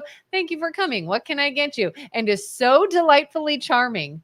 Do you think people, if the robot asked if it was a social norm, would tip the robot? They would. The robot. They'd be like, you are a delight. Only because we'd have something to compare it to. The server that had a bunch of baggage and was mad that day and whatever, you can remember a bad experience that you had with a human. And look at this robot, said and did all the right things, attended to every need, got my order 100% right. And you're like, damn, that's so much better than a human. Here's $50, Mr. Robot. Yes. I've gone back to restaurants that the food was like, okay, but the people were great. And so we go all the time. And even though if it's a robot and the tipping is just going to the restaurant itself or the owners, it's not really going to a server, but you become sort of emotionally invested, I bet we would tip a robot. Absolutely. Yeah. And that's what the connection, we're upping your game. The women now having to compete for other things. Do you step up your game and compete against it? So if you're a server and robot's going to do this better, do you take all the things that we just mentioned there and start doing that now so that at least your employer is like, the advantage is no longer in the robot. We got these humans that stepped up their game, that they are attentive and they're always put on a smile and whatever. It's harder to replace the person that checks those boxes before they have to. Yeah. I mean, imagine tipping a person, a human being that didn't really smile and their attitude kind of sucked. And maybe they really need the money. Or a robot that doesn't need the money. It's a robot. And if you hand them $1, they're going to say, oh, how generous. Thank you so much. You are such a kind person. You're going to be like, I'll give that robot money all day. That's exactly right. Because you have something to compare. But in the future, when you don't have human beings, like, you mean human beings used to walk around this place and deliver food? That's kind of weird. Like, why would humans who have this big brain, could do all of these deep thoughts? Why did we waste human capital on bringing dishes out that a robot could do? You humans were silly back in those days. Oh, that's sad. We got a couple of things up. Can you scroll up? Oh, yeah. We missed a couple upward. After BJ's comment. I remember working as a server, especially rough when the tips died. LOL. Appreciate more now. Yeah. Man, managing restaurants sounds stressy. Yes. I hate the shared tipping concept of all servers aren't. Yeah. So that shared thing. So let's just say you're a high performer and you work it to get those tips and you have to share with the hostess who might not be as good as you and the cooking staff and the wait. That would suck. I don't even like if I'm at a bar and they have like the community tip jar and then people just put money in it. Like I will, but I feel something in my brain. I feel better giving it to the person that helped me because I feel like it went to someone who deserved it. I feel like if I just throw it in a jar, is like the dude over there playing on his phone going to get that? And the dude that was like really pleasant and helpful and knowledgeable about the drinks, not like, just makes and I feel bad because when I see the jar, I take the money and I make sure everybody's watching me put it in, like putting in, tip in the jar now. Yes, I want them to know it's coming from me. Especially because you know that at a bar, if you tip well, you might get better service. And so I hate if I'm about to leave a really good tip and you don't get credit for it. Right, exactly. It's like, thank you. Oh, should I put it in here? Is this okay? Here you go. Anybody that does not want credit for putting money in a tip jar, you are lying. We all want credit. Absolutely. We all want to know we did that. Somebody mentioned labor laws. Like what would that do to labor laws and stuff? I wonder. And again, warming up to this stuff. If you got, they got a fry machine, right? $80,000. You buy it. It lasts 3 years. It flips your fries, takes the place of a human being. So what that happens is now you have to protect labor. You almost create a human labor versus mechanical labor unions, and they fight against one another for dominance. And the 1980s sci-fi or dystopian movies where we got at odds somehow with the machines, and now labor hates them, and they take chances. They take shots at them and try to dismantle them and try to destroy them, versus kind of like doing it intelligently and saying, okay, well, let's set some guidance. Like, what do you do with people who were fry cookers before, and now you just pay $80,000 and you've replaced, think about it. So $80,000, how much do you think a fry person makes? A fry flipper, like at a fast food restaurant? At McDonald's, yeah. Probably minimum wage. What is minimum wage? $15 an hour, we'll say? I honestly don't know. I thought it was more like 17? 10. Really? Is it 15? I don't know. We'll use 10 and see what the cost savings is. I don't know what it is. So if you work somebody an 8-hour shift, you're spending $80 a day for them. What's 80 times? Let me. You are asking the wrong person. I'm going to math if this it up is a a math bit. question. Yeah. So 240 days times $80 a day. So you're paying $20,000. That's what the fry person is making. $20,000. And that's for what, an hour? That's for $10 an hour. It's got to be more than. If anybody knows what Ohio minimum wage is, please let us know in the chat. It's $7.50 still. Holy! I thought it went to 10. Holy! Is it $7.50? So anyway, you buy a robot. Fry people. You buy a robot that replaces your labor cost. That the labor cost has to then either. You can't get more competitive with $20,000, right? Yeah. Either the food has to be more expensive to pay for that labor cost. That's a little bit of a tragedy right there. That's why people keep saying we want good paying jobs. Again, anyone in the chat, if we are wrong, please let us know. I got to look to see in Ohio what is minimum wage. I mean, that's why people fight over good paying jobs. $10.70. I knew it. It was 10. Okay, 10.7. Okay. I knew it was closer to 10. But still, $20,000 for a deal, right? A fry flipper. Are you saying that's too much? No, they're getting a discount. If the robot costs $80,000 and it lasts 3 years without any kind of maintenance on it. Yeah. And the human being costs $20,000. In 3 years, you would have only spent 60 on the human. And they could work infinite hours. Oh, that's true. You do get more hours. That would replace 2 people, no labor not laws. just one. Okay. No labor laws, no breaks, no missing orders. Okay. So they're advantage on the machine for sure then.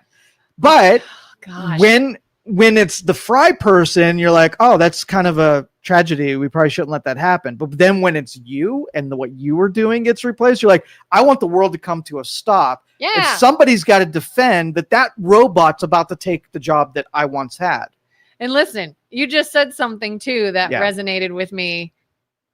And I'm going to be a little hypocritical because, again, I'm usually pushing for more people, fewer robots.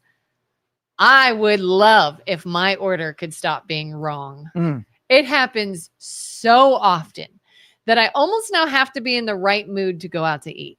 Because if I'm hungry and I'm a little hangry and my blood sugar's making it so that I'm irritated, I'll just be like, so help me God. If you bring my order out wrong one more time, I'm going to go postal. Like, I can't. It happens so often. If somebody said, here's an AI robot, they pay attention, they know exactly what you ordered, they bring it out correct every time, I'm going to be like, You'll get that benefit.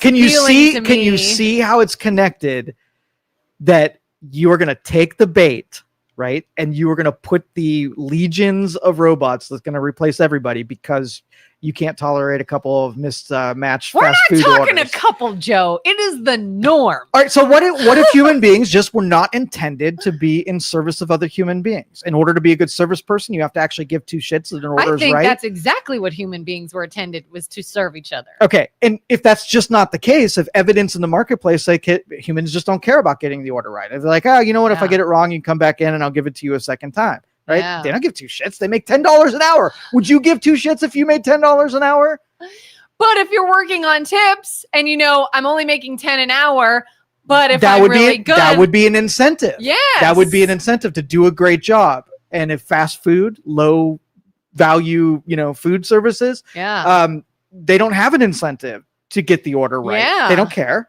That could get fired. I mean, like somebody mentioned earlier, they said, servers work hard, always tip them. Absolutely. But do you always tip somebody in food service that's not a server, that just handed you your food? Like, if you place an order over the phone in a restaurant and you go pick it up and the hostess hands it to you and then it's wrong. Oh God, like don't even ask me for a tip. If I just did all of the work and it's wrong, then I'm really going to be insane. All right. So back to the original questions. People are going to be displaced. That means that the thing that they did before is managed by robots. So people have to pick different professions. They have to get good at something that is not being threatened by robots. It's going to be pretty hard to do. And what the hell do you do with those people? What do they do? Right? You can't say, go get a job. Robots are doing everything that I'm possibly going to do. So the education system has to change to then craft people in non-robot mechanized jobs is really what it comes down to. Like what? I don't know. That's the question. Again, another reason you should know. Here's one. Yeah. Daycare workers. You trust your human child in a facility run only by robots? Probably more so. Probably really? More so than human beings. Really?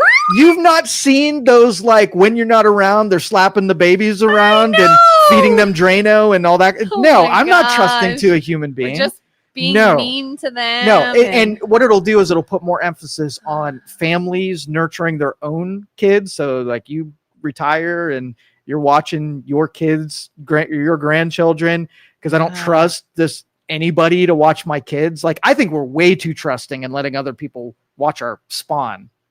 Our spawn, yeah. Somebody says, Kevin says, wish more people talk legit about mental state and hangry mode. Seriously, it's like if that's a issue, I have it. Do you struggle with hangry? Never. Just as a side note, we'll touch on this, but like it's a real thing in me where my family, we have a new name. Like I'm Kelin when I'm normal and I'm Helen when I'm hangry because it's Kelin from hell. Mm-hmm. Something in my body, blood sugar, I'm guessing, changes and I am a different person. What if I told you that our bodies were engineered to go long periods of time without eating? I know it's possible. Hunts, right? I'm not going to die if I don't, but you might. But you are not serving your natural body's desire to not eat for long periods of time. It knows how to do that. No. And if you just in a constant state of eat, right? Yep. Then it's not something. It's your food choices are making you angry because of what you're doing chemically. Someone else even said, wrong orders drive me insane. Yeah. Like, oh my God. There are a few things in this world that will tick me off, like getting my order. And I'm not talking about just a minor little inconvenience. Oops, I said no lettuce, or oops, whatever. I was once at a restaurant and the completely wrong order came out. We're so sorry. Let's get that right. And then it comes out again, not the way I asked for it. And I was like, I'm sorry, this is still not, oh my gosh, we're so sorry about that. Now everybody at my table has their food and is eating. Comes out a third time wrong. And I'm like, am I on candid camera? Is this a joke? Because at this point I'm like, I am starving and I am so murdery right now. And I don't even know what to do. Like I can't.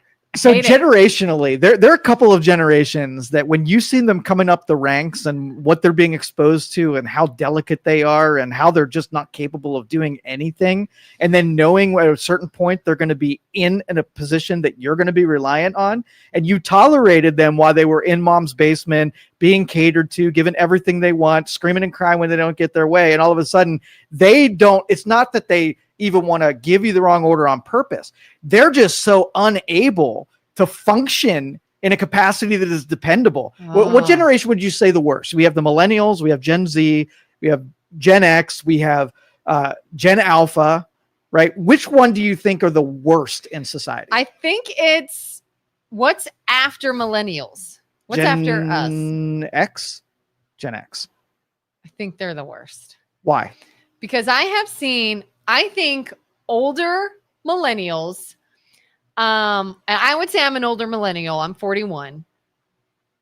Older millennials, I think, get a bad rap because everybody wants to hate on millennials. Oh, these millennials don't know hard work and these millennials don't know blah, blah, blah. No, we're on the edge of the, internet and technology and hard work. So I don't think that's the case. My kids who are younger, I am seeing a lot of work ethic in. Maybe it's just my kids, but it could be that generation, I think, are looking a little different. But there is a middle one there of people now maybe in their 20s, maybe or so, that I see a difference in. I see laziness, poor decision making, entitlement, entitled attitudes, maybe lack of empathy.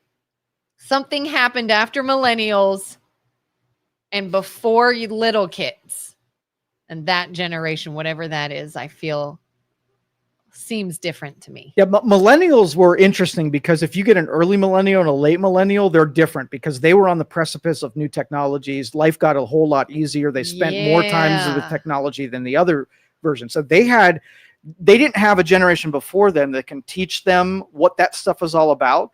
And so they figured it out on their own. So if you wanted to take sort of ingrained intuition, I think they had more of it. And the generation following that was, by the way, it goes X, then millennial, then Z. Because I was right before millennial and I'm X. So anyway, but the one following them, they grew up and only experienced an easier world where it was screen connectivity, and they got catered to a little bit more before the generations. And I think they had mathematically the most potential to be lazy. Yeah, it's almost like who's got to fight for something. Like millennials, we got those luxuries later on, but had to fight for things, so to speak. It was harder. The friction. Yes. Yeah, absolutely. Now I think little kids, everybody has those luxuries, so you're not any different. You better bring it. You better offer up something more. But the ones in the middle were like, just luxury, not a lot of pushback, not a lot of fight. Maybe that's why they just see things differently or handle things differently. But then Gen Z bounced back, and they're more conservative. They know that the generation before them was a little ridiculous, and every generation you have a tendency to buck whatever you grew up with. So if you have, an uber conservative, then you're likely to have an uber liberal. If you have someone who's an academic, then you have someone who's the rebellious spirit, because you just go against the grain of what you're brought up with. So if your parents were idiots, everybody's parents are idiots, by the way. You grow up thinking that they don't know what they're talking about. They have no real wisdom. Whatever they say, I'm going to do the opposite with anyway, because they're stupid, right? Yeah. And so if they actually were stupid, then you're going to do the opposite, and you're going to become smarter. If you're smarter, then you're probably going to become stupider. I have noticed when it came to growing up, I think, and being more like teenager, young adult, I really started to sort of side with my parents a lot. And now that I'm an older adult and they are older, I'm actually less siding with them, which is interesting. Mm-hmm. Like I almost kind of missed the rebellious, you don't know what you're talking about, and got on the bandwagon of I better listen. They know what they're talking about. But now that I'm older, I was like, I don't think you knew what you were talking about. Or maybe you don't now. I don't know. Well, the reason I bring up the generations is because it's not you and I are going to be making the decisions whether or not to trust AI with our future.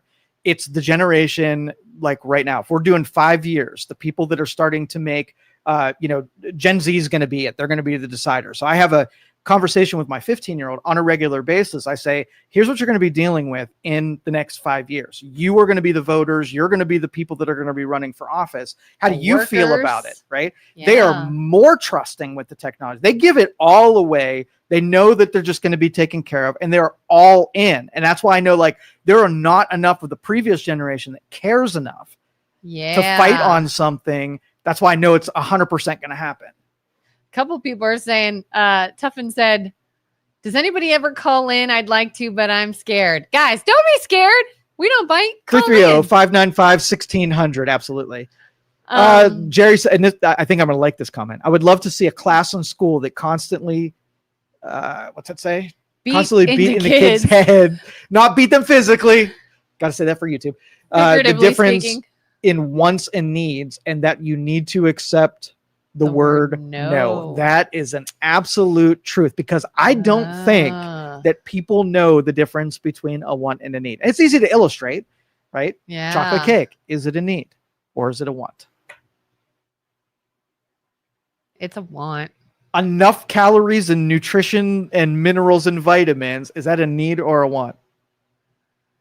Minerals and vitamins. Vitamins, enough calories to survive. Neither one. Need. Okay. See, we know. We know the difference. But do you ever need a little bit of a mental boost? See, that was what a millennial would say when they want to justify bad behavior and try to skirt it into a need. I want to take a vacation day. Do you need it?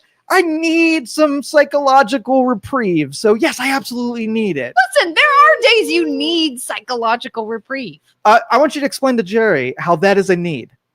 How it's a need? Yeah. You've never. I want you to know that we're defining what a need is and a want. If you can't say that a psychological reprieve is a want, right, rather than a need, then you're not being honest. If you were to stay in hard working focus mode indefinitely, you don't think you would suffer somehow physically, mentally? It sounds like a justification. Why do you need vitamins and calories? Because there's biological processes that utilize those for health. Yes. That you will die if not. So staying in hard working go mode without rest, you don't think rest is a need? Will you be stressed? Will you be annoyed? Will it be hard? Yes, but you will be alive.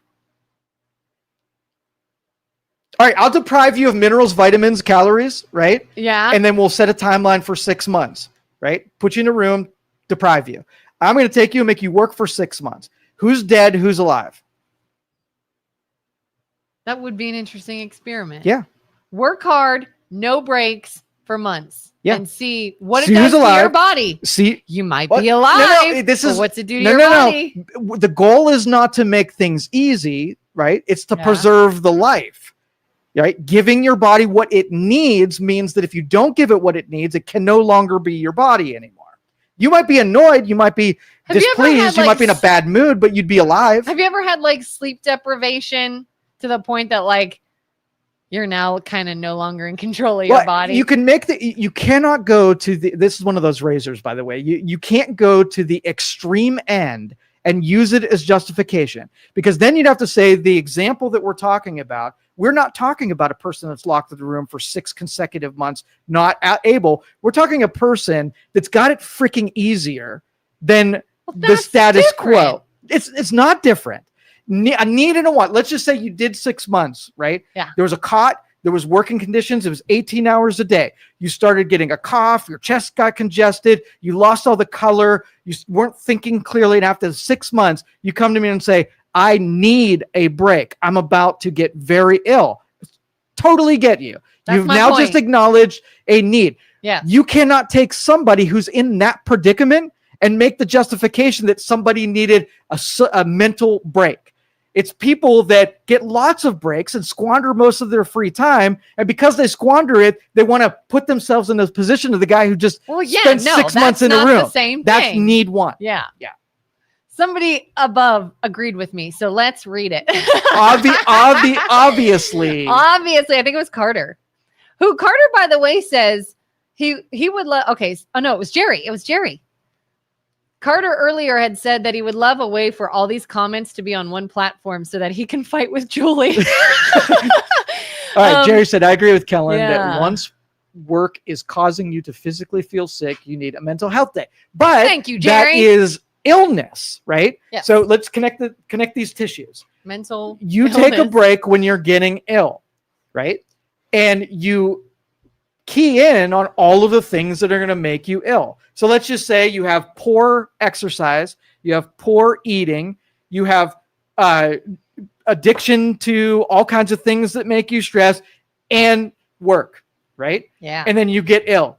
How many of those changes? Which the first one you're going to target? which one needs to conform and change? Oh, I'm working too hard. The one that's someone else's responsibility and I just get to do nothing. I'm picking that one first. It's work that's causing the problems. Not that I'm watching too much TV that gets me stressed out, or eating terrible food, or not exercising, or not doing anything I should. The illness is definitely just work. We're on the same page. I know. You're just more dramatic than I am. Julie says, Carter, I jump around so you can't fight with me. Thomas says, can't lie. Forgot how important it is to pause and just breathe. This conversation benefits me big time. Yes. You know what? I recently was talking to a physical therapist actually about like big belly breathing and what it does. And I always used to think it was like hippy dippy. Oh, stop and breathe. Like that's really going to do a lot. But there is some physical about lymphatic drainage with it and different, like all kinds of things physically that breathing does inside of your body that does make you feel better. And you get extra oxygen absorbed into the bloodstream. Like there's a lot of things. And you know what makes you breathe a lot? Exercise. And when you breathe a lot, you get a lot of benefits from that. So belly breathing, how about just get on a treadmill for 20 minutes every single day? You can even watch TV while you're doing it, and you get all that breathing that you're talking about. But I mean, this could also be done if you're trying to relax, if you're having sleeping problems. Yes, exercise really helps you relax. It does. I exercise at night actually because it makes me sleep really well. It's hard. I have to disagree with work 18 hours a day. I was using that as an example of the extreme that usually these emotional people use to justify bad behaviors. It's I was pointing this way, so it was going around you. It wasn't really you. Look at Melissa. Honestly, sometimes I work nonstop and then crash for days. Breaks are going to save me, to be honest. For sure. And you can make that argument in the moment that let's just say going up to the Christmas season and you work the 7 days and it's mad dashes every day. And post-Christmas, you're like, I need a break. And you connect it to that you just did something abnormal, right? And sacrificed a lot of your comfort. Now I'm going to go gain some of that comfort back by taking a little bit of a break. Here's a perfect example. Anyone that needs to know how you need a break after so long is look at a new mother with babies. And you tell me that you will not get to the point that if you do not take a break, your health is seriously affected. Sure. Carter says, that hurts, Julie. Wait, so AI is going to replace dating apps or what? That's wild. For sure. Like, okay. Dating apps kind of is AI. Isn't it? Well, if the goal is to find somebody who's compatible, and you can put the sort of like the ingredients to what makes a compatible relationship, and you have a sampling of millions of people who could be compatible, why wouldn't AI just marry people up? But when you go on a date, you're like, man, this is way better than meeting someone at church or whatever. They were perfect for me. One of my best friends right now, I met her on an app because you know how you have dating apps? This was a friend finder. I was down south, military lifestyle. In the military, people are moving all the time. Found myself in a season of life where it's like, I need some girlfriends. I want to go out. I want to go do something. I want to go to lunch. I need a girlfriend. I went on this friendship app where you put in what you like to do, what your hobbies are. This has more red flags. Honest to God. And it was a swipe right or left situation. And if a girl that was like, oh my gosh, I'm into the same things and we're in the same area. You got so lucky that it was an actual person. She and I, because I met a couple other girls and we were friendly and we have a friendship. But she and I met, and I'm telling you, like in an hour, we're like, are we soulmates? And she's my best friend. This was years ago. And you got so lucky. Yeah. Because I could have met some real psychos. It's probably all serial killers. Right. And it's probably a lot of catfishing that happens on Friend Finder. It's different from adult Friend Finder. It wasn't Friend Finder, but it was an app that you find. Yeah. It worked out. All right. I would have never done. That seems very dangerous. So don't, anybody listening, don't. Dangerous. It's different if it were like a hookup or romantic. I wouldn't have trusted. Yeah. Why am I better okay with dating than Friend Finder? Why does Friend Finder I'm better with finding a sound friend like it would be dating. Easily more exploited than, I don't know. Maybe like I know this friend, like I know, like I'm not meeting you. You're not going to like want to use me for sex. You're not going to like, it's not going to matter if you're living, you're not my marriage partner. You're someone to hang out with. Those would be your standards. What if people were like, these people, their guards down because they don't totally expect us to do the hookup thing. I'll come in as friend and I'll convert that pretty readily.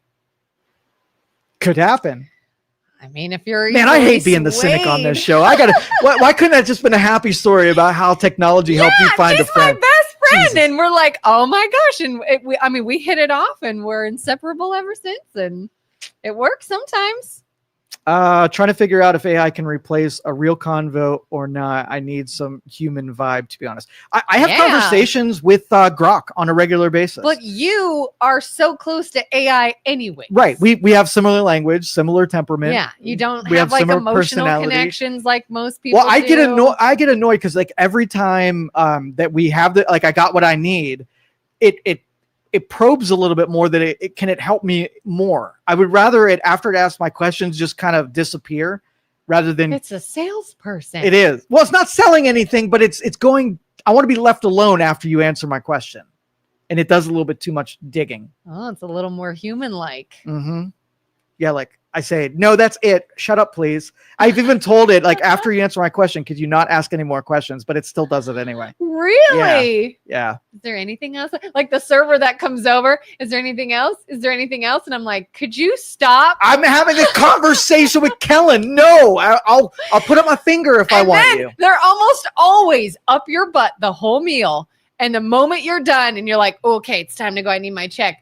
Nowhere to be found. Like on a smoke break, 20 minutes later, they come back. And you're like, you asked me 10 times to refill my water and now I can't get my check and leave. Yeah. Carter says, now I'm thinking if I had to choose between a robot or Julie, can you cook, Julie? Uh-oh, that's some banter.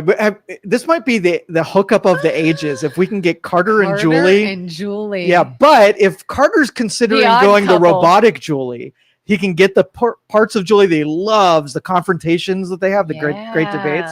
So, Julie, I will not let Julie be replaced on this program. If you're feeling sick from work, that's a hard no from me, LOL. Mm-hmm.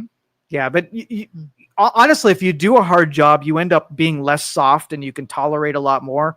And I think a lot of people are psychologically unhealthy because they're just so coddled. They're not used to frictions and obstacles. You take a Marine who's been there in the suck and you bring them back home and have them deal with a regular person's job. And when you start complaining about how hot it is, how hard it is, that person's going to look at you like, are you kidding me? This is a weekend as far as I'm concerned. I mean, I've heard of veterans that get out of the military and they work a civilian job and it doesn't go well because their mindset is so different from the people they're working with. And they're like, we're not even on the same page here. But, and they struggle. And you'll see they can do the same job that you're doing with the same obstacles that you are, and they're not sweating it. They're not getting frustrated. They're not getting mentally. And that's when you said that there's going to be a mental health crisis in the future, that's going to be one big. We have coddled, weak-brained people but who are going to get crushed by reality. And at the same time, though, then the veteran struggles because something that they don't get is important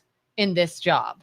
And they don't think that way. It's too limited, too slow, too quiet. It's almost too like, wait a minute, I'm so like, hey, part of your job is you need to be this way. And you're like, but I'm not that way because I've done this. And so then it's a disadvantage depending but on I consider that still do. part of the practices argument where those people can become strong. If you take a person who's weak-willed and weak-brained, send them through basic training, and it'll toughen you up. And when you come back, you won't be the same person. So you can practice yourself into not being such a soy boy, no spineless, that kind of thing. I complained at the time, but I'm kind of glad. So I was a military wife and my husband was gone all the time. And I had 2 babies at the same time, losing my mind on a regular basis. And we did not have things like grocery delivery. Like I had to pack up 2 screaming babies and put them in a cart and get through a grocery store and then probably go back in 2 days because I have the 2 kids and their car seats and all their crap. So I can't get a lot in one visit and I have to get out of there and cart everything back. And now I see all these wives like, oh, grocery order, just come right to the house. And I'm like, but even though it sucked, it's like, I feel like I can handle things more than that person can. They almost kind of got crippled with the technology. And that's kind of like what we're seeing in these other generations. Like now you've become this soy boy, so to speak, because you didn't have the hard thing that you had to do. You had no choice. So everyone's like, oh, well, how did you do that? Like I had no choice. Yep. We need groceries. You got to go to the store and get it. Yep. Julie asked, what is a soy boy? So let me describe it because there's 2 parts to it. There is the cultural feminization of masculinity. So that is where we take the archetype of, a masculine man, has his club, as strong, fierce, courageous, whatever, stereotype. Yeah. And then we have the sort of the nutritional or what we're exposed to chemically that is feminizing men. So men are taking the what they used to be and they're becoming more woman-like. But it's feminization of men is what soy boy. So anybody who participates in creating more estrogen in your life on purpose by what you consume, what you watch, what you hang out with, what you believe, you eventually start lactating and just become a full-blown woman. So that's what a soy boy is. Julie says I can cook better than AI. And that really, I'm screwed. I am screwed if AI. I already don't cook very much. So you got to up your game. No. You will take the Emerald Challenge. You will learn how to cook so that when AI comes along, your husband will choose you over that stupid. What do I have to offer a man? I don't cook very much. Yeah. I'm a sucker. Like, I don't like tone. Like if my husband comes at me and you got a tone, that doesn't fly. My Grok app has never lectured me or nagged me about tone.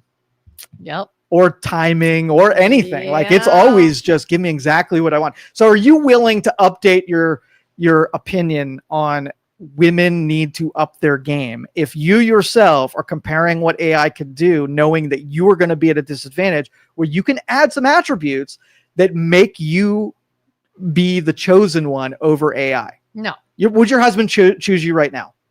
Over AI? Yeah, a perfect AI for him and you. Would he choose you? And what's your level of certainty? I would hope so. No hope. Probabilities. What are the chances that he chooses you? You think it's pretty high? Yes. Okay. Is there anything that you think you could do, add to your arsenal that improves your chances that he would pick you? Yes. What could you do? Give me some examples. The polite examples.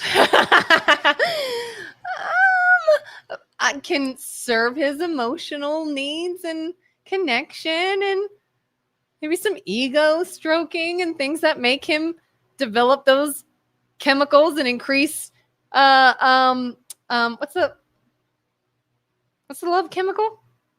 Oxytocin in his brain and give him those little boosts of feel goodness. Okay. Let's just pretend that the threat isn't on the horizon. Could you do all those things anyway, just because you're a good person? Why does it have to take a threat that you could be replaced to do the?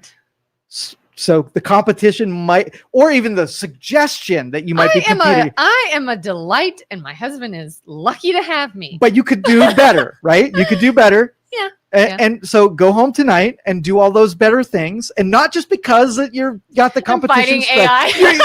Do them anyway. And I think that's the sort of like, if I were to write the fables and the morals of today's story, I'm writing episodes of creating the threat, the big dragon that threatens your security and make you do the right thing. And the whole thing was just an illusion. You know what? I got a comment one time. This was years ago. I was leaving work. And my coworker and I doing the whole, closing up, whatever. And I put some lipstick on. And I had mentioned that I'm just going home. And they're like, "You're just going home?" And I said, "Yeah." And they're like, "What are you doing? Like, why'd you put lipstick on?" I was like, "Because I'm going home. Like, I'm going to see my man." And my coworker was like, "I want to make fun of you right now, but that's actually really cool." And I said, "Yeah, I'm going home." See? We pointed out some real psychological humdingers here, and I didn't know I was going to use the word humdinger today, but that's right word. That's a good day. If you get to work in humdinger. Oh, you know it. All right. Well, everybody, thank you for joining us today. I appreciate everybody listening and tuning in. Give a like down there and subscribe if you can. Not a like, give a heart, give a love. Nah, you don't need to do that. Just a like will let us know what you mean. All right. Take care, everybody. We'll see you next time. Bye. Thank you for listening to this show on Youngstown Studio. This is original Youngstown content. Feel free to share our videos and tell your friends about us. Don't forget to subscribe to our YouTube channel and follow us on Facebook. Thank you for your support.